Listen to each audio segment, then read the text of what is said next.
ఓటర్ల జాబితాలో గుంపగుత్తగా ఓట్ల తొలగింపుపై తూర్పుగోదావరి జిల్లాలో ఓటర్లు ఆందోళన చెందుతున్నారు. విచారణ లేకుండా తొలగించమని ఎన్నికల అధికారులు చెప్తున్నా తమ ఓటు ఉందో లేదో ఓటర్లు వెతుక్కునే పనిలో పడ్డారు. వైసీపీ వాళ్లే ఓట్లు తొలగిస్తున్నారంటూ రాజమండ్రిలో టీడీపీ నాయకులు నల్ల బ్యాడ్జీలు ధరించి ప్రదర్శన నిర్వహించారు. టీడీపీ ఆందోళనపై మరింత సమాచారం మా రాజమండ్రి ప్రతినిధి శ్రీరామ్మూర్తి అందిస్తారు.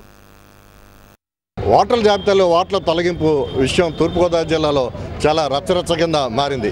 మీ ఓటుని ఏ వార్డు నుంచి తొలగించినట్టుగా మీకు తెలిసింది చెప్పండి. 37వ వార్డు నుంచి ఓటు లేదని నాకు ఎంఐ చెప్తే నేను చూసి కంప్లైంట్ ఇవ్వడానికి వచ్చాను. మీ ఓటు నెంబరు ఎంతగా ఉందండి? అందులో తీసేయమని చెప్పి మీరేమో సంతకం పెట్టారా? వెరిఫికేషన్కి వచ్చినప్పుడు తానికి వీర వెంకటరావు గారు ఎవరని అంటే నేనేనమ్మా అని చెప్పాను. ఇంట్లో వాళ్ళు పోవట్లేదని అడిగింది. అందరూ ఉన్నారమ్మా అని అన్నాను నేను అని చెప్పాను. వార్డు కార్పొరేటర్ ఉన్నారు కదా, మీ వార్డులో దాదాపుగా 72 ఓట్లు ఎన్నో తీసారన్నారు. ఏంటి వాళ్ళు మామూలుగా లేని ఓట్లా లేకపోతే ఉన్నాయే తీసేస్తారా? ఇది అంతా ఎవరు చేస్తారు అనుకుంటున్నారు?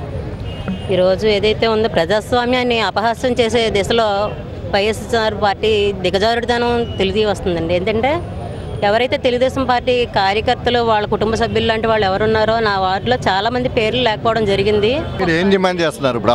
ఓట్ల కింద ఉంచమని డిమాండ్ చేస్తున్నారు. ఇలా చేసిన వాళ్ళ మీద అదే సమయంలో మరి ఇది కరెక్ట్ పద్ధతి కాదు. వేరే కోణాల్లో ఓటుని తీసుకోవాలి తప్పించి ఓటర్ నుంచి మీరు మాకు వెయ్యండి అని అనాలి, కానీ వాళ్ళకి ఓటర్కి తెలియకుండా ఓటర్ తీసేయడం అనేది అది కరెక్ట్ కాదండి. మరి దీనికి సంబంధించింది మరి 3 టౌన్ వారు కూడా అదే మా అధిష్టానం తరఫున కూడా వాళ్ళ మీద చర్య తీసుకోవాలని మేము కోరుకుంటున్నాం. చెప్పండి, ఇది ఇప్పుడు ఎట్లా చూడాలి? ఇది రాజమండ్రిలో ఇలాంటి చాలా సంఘటనలు ఉన్నాయి కదా, ఎన్ని ఉన్నాయనుకుంటున్నారు? దీని మీద ఏం చేయాలనుకున్నారు? అప్రజాస్వామ్యంగా ముందుకెళ్ళడం అనేది వైసీపీ వాళ్ళకి వెన్నతో పెట్టిన విద్య.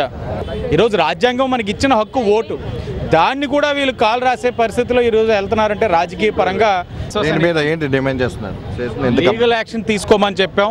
తప్పకుండా ఏదైతే లీగల్గా ఉందో యాక్షన్ తీసుకోవాలి. క్రిమినల్ యాక్షన్ చేసి దానికి సంబంధించి ఎవరైతే ఉన్నారో వాళ్ళని స్టేషన్లో కూర్చోబెట్టి ప్రజలందరికీ కూడా బహిర్గతంగా వైసీపీ వాళ్ళు ఏదైతే నీచ రాజకీయం చేస్తున్నారో ప్రజలందరికీ తెలియాలి, ఎడ్యుకేట్ చేయాలి కూడా. వైసీపీ వాళ్ళు ఏ విధంగా అధికారం కోసం పాకులాడుతున్నారు అనేది ప్రజలకు తెలియాలి. చెప్పండి సార్, మొత్తం రాజమండ్రిలో ఇలాంటి పరిస్థితుల్ని ఏంటి ఎట్లాగా దీన్ని కంట్రోల్? ఇంకోటి రాజమహేంద్రవరంలో 5547 ఓట్లు తీసేయమని వాళ్ళే వైఎస్ఆర్ కాంగ్రెస్ పార్టీ నాయకులు దొరికారు, ముఖ్య నాయకులే పెట్టారు.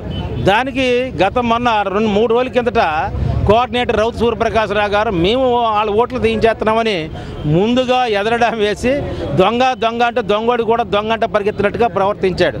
ఈవేళ 37వ డివిజన్లో ఏదైతే ఆ వార్డులో కార్పొరేటర్గా పోటీ చేసిన వ్యక్తి యొక్క భర్త ఆయన 37 ఓట్లు తీసేయమని చెప్పి పెడితే ఆ 37 మంది బతుకున్నారు.